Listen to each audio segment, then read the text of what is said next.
일본은 한국에 다양한 루트로 메시지를 보내면서 양국 간의 관계를 가늠해보자는 자세를 취하고 있습니다. 그런데 최근 일본의 방위상인 고노다로가 공개한 사진은 굉장히 노골적인 메시지를 보내는 게 아닌가 하는 논란이 됩니다. 그렇다면 일본이 한국의 이 시점에 이러한 사진을 공개하는 저희가 무엇이며 앞으로 어떤 일이 생길지 알아보겠습니다. 또한 일본은 최근 한국과 벌이는 다양한 갈등이 있는데 여러가지 케이스를 통해서 양국 관계를 살펴보겠습니다. 크게 6가지의 정황이 한일 간에 펼쳐지고 있습니다.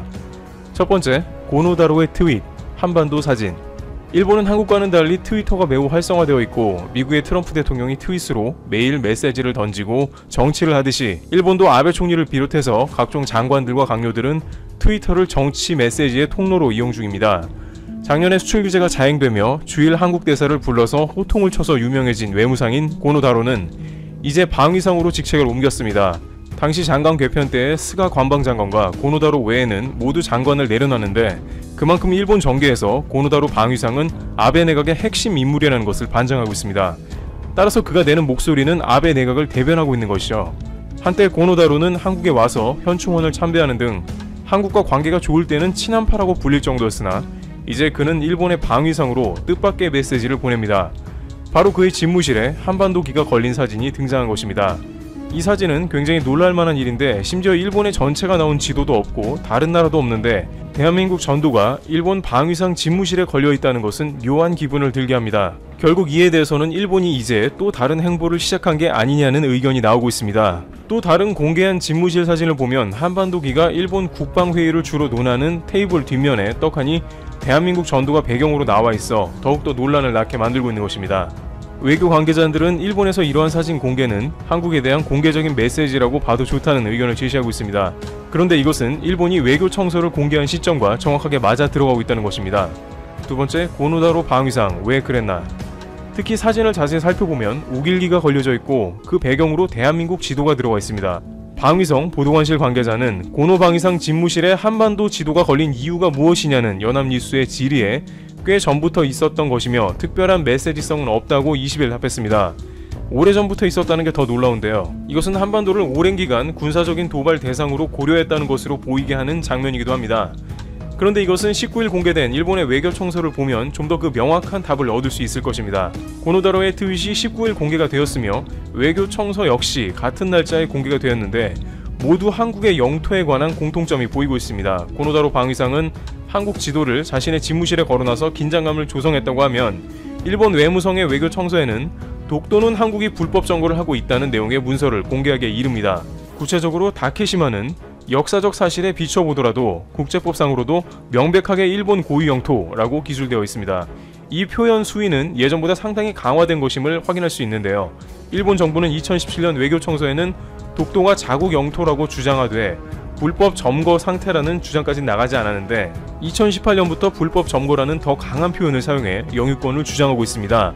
따라서 고노다로 방위상이 자신의 책상 뒤에 한국의 지도까지 붙여가며 한국에 대한 압박을 거세게 할 것이라는 메시지가 다방면으로 확인되고 있는 것입니다. 개헌까지 완료되면 무슨 일이 벌어질지 모르는 상황도 나올 수 있습니다.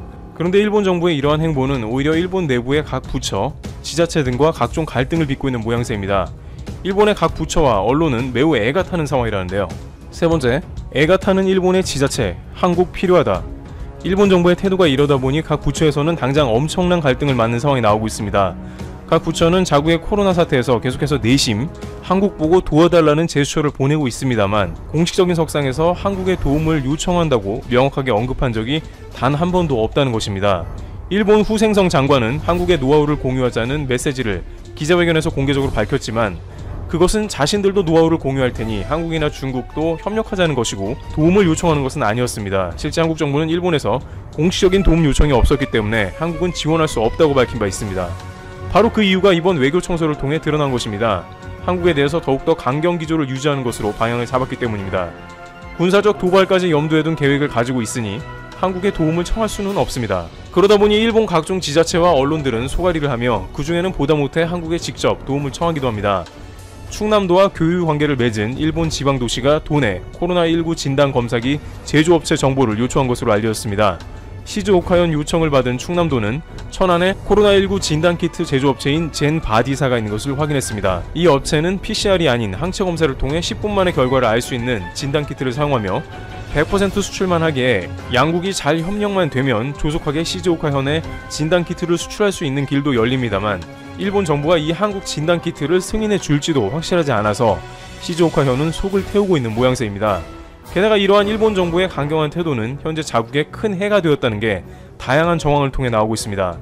네 번째, 아비간 사용 불가능할 듯 한국 PCR이 정답. 아베 총리가 한국에 코로나 도움을 요청하지 않은 이유 중 하나는 코로나 치료제를 일본이 갖고 있다는 것입니다. 그런데 아베 총리는 자국 기업이 개발한 신종 인플루엔자 치료제 아비간을 코로나19 치료제로 활용하는 구상에 의욕을 보였지만 정작 연구에서는 효과가 명확하게 드러나지 않은 것으로 알려졌습니다. 임상 연구에서 아비간의 유효성이 명확하게 드러나지 않은 것으로 파악됐다고 교도통신이 20일 보도한 것입니다. 이것으로 아베 총리는 그나마 자국의 코로나 환자 치료나 국제사회에 공급될 것이라는 기대가 무너져버린 것입니다. 보도에 따르면 이달 중순 후생 노동성에 보고된 아비간에 관한 중간 해석 결과를 보면 아비간 투약에 따른 바이러스 감소율에 명확한 차이가 나타나지 않았습니다. 또 당국은 전국 의료기관이 참가하는 연구에서 아비간을 투약한 환자 약 3,000명의 정보를 수집했는데 거기서도 똑부러지는 결과가 나오지 않은 것으로 알려졌습니다. 관계자는 심사에서 보충 자료는 되지만 승인의 주요한 근거로는 쓸 수 없다고 말했습니다. 의사들은 일본 정부가 코로나19 치료제 승인에 신중해야 한다는 견해를 집단으로 표명했습니다. 여기에 임산부가 복용하는 경우 폐하에 중대한 부작용까지 생기는 것으로 알려져 있는 것이죠. 따라서 아비간보다는 당장 일본의 정확도가 높은 한국의 PCR 진단키트를 집중적으로 도입해야 한다는 의견이 나옵니다. 현재 치료제나 바이러스 백신이 없는 한은 최대한 정확한 검사를 통해서 이 사태를 파악하고 수습하는 게 필요한 것입니다. 그러나 일본 당국은 한국 PCR 키트는 여전히 미뤄두고 일본 업체의 신속 진단키트를 양산해서 쓰기로 결정한 모양새입니다. 대한국 강경책은 일본에 독이 되고 있는 셈인데요. 여기에 일본 당국은 또 다른 성적표를 받아듭니다. 다섯 번째, 돈 벌어주는 한국, 황금알을 낳는 거위였다. 일본의 다양한 회사들이 한국 수출 규제로 인해서 부메랑을 맞고 있는 구체적 근거가 일본 매체에 의해 보도되었습니다. 많은 이들은 보통 수출 규제는 물건을 사는 쪽에서 이루어지는 것이 대부분으로 관세로 제재를 하는 것이 보통인데 일본은 특이하게 물건을 팔고 있으면서 못 팔게 규제를 하는 중대한 오류를 범했다고 전해지고 있습니다. 이것은 중국이 일본의 희토류 수출을 금지해서 일본이 두 손 두 발 다 들었던 경험을 활용한 게 아닌가 싶은데 문제는 일본의 불화수소나 많은 제품들이 우려와는 달리 상당히 대처가 가능했다는 점을 일본은 몰랐다는 것입니다. 니케이에 따르면 불화수소 등 화학제품을 생산하는 일본 업체인 스켈라 케미화가 최근 발표한 2019 회계연도 실적을 보면 순이익이 전년보다 18% 감소했다는 것입니다. 이 신문은 가장 큰 이유로 한국 기업이 진행하는 탈일본화라고 지적합니다. 니케이는 세계의 주요 반도체 제조업체가 일본 제품을 쓰는 것은 고품질 저가격이라는 장점 외에도 안정적인 공급이 가능하다는 점이 영향을 미쳤는데 수출 규제를 강화하면서 이런 관행이 흔들렸다고 분석했습니다. 한국이 기술로 관행을 깨버릴 줄은 몰랐던 것입니다. 예를 들어 LG 디스플레이는 기존의 일본 업체 스텔라 케미화가 생산한 초고순도 불화수소를 한국 기업인 솔브레인이 100배로 희석한 것을 사용했는데 솔브레인이 자체 생산 가공한 저순도 불화수소를 쓰기로 작년 11월 공정을 변경했다고 소개했습니다. 결과적으로 스켈라 케미화의 주력 상품인 초고순도 불화수소의 작년도 출하량은 전년보다 약 30% 줄었습니다. 역시 불화수소를 생산하는 업체인 모리타 화학공업의 경우 올해 1월 초에 수출을 재개했지만 한국으로 가는 판매량은 수출 규제 강화 전과 비교해 30% 정도 줄어든 수준입니다. 한국 수요자들이 제품 공급처를 바꿨기 때문으로 보입니다. 업계 관계자들은 사실상 일본의 수출 규제는 자해에 가깝다며 관련 기업들만 큰 타격을 입고 일본 반도체 산업 생태계는 크게 후퇴한 생채기만을 남겼다고 평가하고 있습니다. 양국 갈등이 일본 기업에만 큰 독이 된 셈입니다. 여섯 번째, 일본 정부 불매운동 불씨를 살려주고 있다. 일본 정부가 한국으로부터 가장 예상 못한 것과 가장 크게 타격을 입은 것은 바로 불매운동입니다. 여기에 일본 정부는 계속해서 한국의 불매운동 불씨를 살려주고 있어 일본 업체의 비명은 계속되고 있는데요. 특히 수출 규제 이후 2020년으로 접어들면서 일본 여행이 조금씩 회복되며 불매운동이 약해진다는 말이 나왔는데 일본 정부는 코로나 사태로 인해서 한국의 입국 금지를 자행하면서 한국 내에서 여론이 악화되는 국면을 맞습니다. 따라서 한국 내의 일본 기업인 유니클로나 데상트 등 불매운동 대상 일본 기업은 계속해서 매출 부진에 시달릴 것으로 보입니다. 또한 안 그래도 일본 관광객 감소로 일본 지방에서는 한국 없는 공백을 실감하고 있는데, 이러한 조치로 인해서 일본 내 한국 관광업은 거의 파산 단계를 밟고 있는 것이 다양한 매체로부터 확인이 되고 있는 상황입니다. 이와 같이 한일 관계는 좀처럼 풀리지 않고 악화일로로 치닫는 정황이 다양하게 포착되고 있습니다. 그런데 그 과정에서 대부분 한국에서 돈을 벌어가던 일본은 오히려 큰 손해를 보고 있어 일본 내에서도 논란이 되고 있습니다. 일본의 의료 현장은 지금 상당히 상황이 안 좋습니다. 알고 보니 전국에 보건소가 부족하고 부실해서 보건소 감축을 후회하고 있고, 대학교 실험실을 활용하려고 보니 또 앞뒤가 하나도 안 맞고 의료 장비와 시설은 터무니없이 부족합니다. 그러다 보니 이제는 누구를 살릴 것인가 하는 심각한 상황이 벌어지고 있습니다. 이때 64세의 의사가 아이디어를 내고 전국의 노인들에게 제안을 하고 나섰습니다. 노인네들은 치료를 받지 말고 그냥 불행을 맞이하자, 젊은이들에게 치료실을 양보하자 라고 했다고 합니다. 도대체 이 무슨 일인지 소개합니다. 오늘 대대적으로 일본 언론에 보도된 내용입니다. 순화기 전문의인 이시쿠라 후미노부 오사카대 인간과학부 인간과학연구센터 교수가 집중치료시설을 젊은이들에게 양보하는 노인들이 사용하게 될 양보카드를 만들었습니다. 양보카드에는 나는 C19 최종 판정자가 되어서 인공호흡기와 에크모 등의 고급 치료를 받고 있을 때 장비가 부족할 경우에는 젊은 사람에게 고급 의료를 양보합니다 라고 적혀 있습니다. 일본 집중치료의학회의 조사에 따르면 집중치료시설의 침대 수에 대해 독일은 인구 10만 명당 20개에서 30개, 이탈리아는 12개인데 비하면 일본은 5개에 불과하다는 것입니다. 즉, 일본의 중환자 치료시설은 매우 취약하기 때문에 중증 환자 치료에 사용되는 인공호흡기, 에크모 등 고급 의료 장비들도 많이 부족합니다. 그 결과 의료 현장에서는 어떤 환자에게 먼저 치료를 하거나 포기를 하거나 하는 갈등이 생길 수밖에 없습니다. 이시쿠라 씨는 지금 일본은 C19 최종 판정자가 계속 증가하면서 현장의 의료 종사자는 생명의 선택을 강요받고 있다.